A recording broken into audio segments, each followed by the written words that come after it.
தமிழ்நாடு நாடார் சங்கத்தினுடைய தலைவர் அன்பு சகோதரர் முத்து ரமேஷ் அவர்களே, எங்கள் மாநில துணைத் தலைவர் கருணாகரன் அவர்களே, தமிழ்நாடு நாடார் சங்கத்தினுடைய உறுப்பினர்களே, தலைவர்களே, பாரதிய ஜனதா கட்சியின் தலைவர்களே, மண்டல தலைவர் நிறைய பேர் வந்திருக்காங்க. முதல்ல தமிழ்நாடு நாடார் சங்கத்துக்கும் பிஜேபிக்கும் சம்பந்தம் கிடையாது. லோக்கல் போலீஸ் பார்த்துக்கிட்டே இருக்கிறாங்க. இவங்க மாதிரி எழுதி கொடுத்துட்டு வாங்கிட்டு வந்திருக்காங்க பர்மிஷன். இங்கே எதுவும் நடக்காது, நாங்கள் அரசியல் பேச மாட்டோம், இப்பெல்லாம் போலீஸ் ஸ்டேஷனில் பர்மிஷன் இப்பெல்லாம் கொடுத்தாதான் நாங்கள் கொடுப்போம் அப்படின்னு சொல்லியிருக்கிறாங்க. என்னால் உறுதியாக சொல்ல முடியும், தலைவர் அண்ணாமலை அவர்கள் இந்த இடத்துல அரசியல் பேச மாட்டாரு. அவர் முழுமையாக ஐயா காமராஜர் அவர்கள் பற்றி தான் பேசுவார்கள் உறுதியாக தெரியும். ஏன்னா இந்த குழந்தைங்க காலேஜ் ஸ்டூடெண்ட்ஸ், ஸ்கூல் ஸ்டூடெண்ட்ஸ் இருக்கிற இடத்துல தலைவர் அண்ணாமலை அவர்கள் எனக்கு அரசியல் பேச மாட்டார். ஏன்னா அவர் படித்தார்.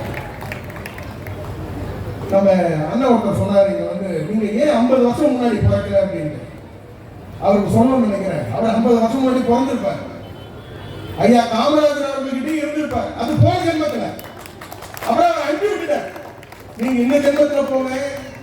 இந்த ஜென்மத்தில் 2026 ஐயா காமராஜர் அவர்களுடைய ஆட்சி தான் வரணும். அது இவர் மூலமா வரணும். இப்போ கூட லண்டனுக்கு போறேன் 2 மாசம். அது 6 மாசத்துல இருந்து 3 மாசமா கொண்டு வந்திருக்கோம். 3 மாசத்துல இருந்து 2 மாசமா கொண்டு வந்துருவோம். எவ்வளவு சீக்கிரமா முடியுமோ அவ்வளவு சீக்கிரமா முடிச்சு திருப்பி வந்துட்டு 2026 தமிழகத்துல ஐயா காமராஜர் அவர்களுடைய ஆட்சி பிரதமர் நரேந்திர மோடி அவர்களின் வழிகாட்டுதல்படி திரு அண்ணாமலை அவர்கள் தலைமையில இங்க அமையும்.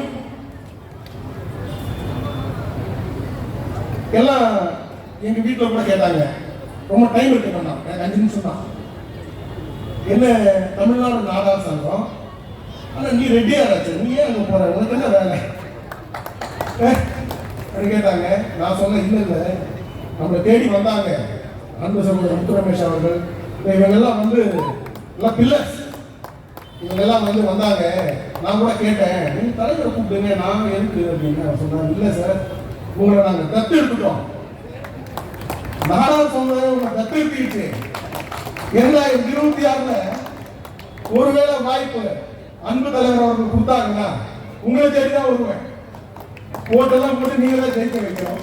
அதனால இந்த தத்து எடுத்ததுக்கு ரொம்ப நன்றி. வாய்ப்புக்கு நன்றி கூடி விடைபெறுகிறேன். பாரத் மாதா கி ஜெய்.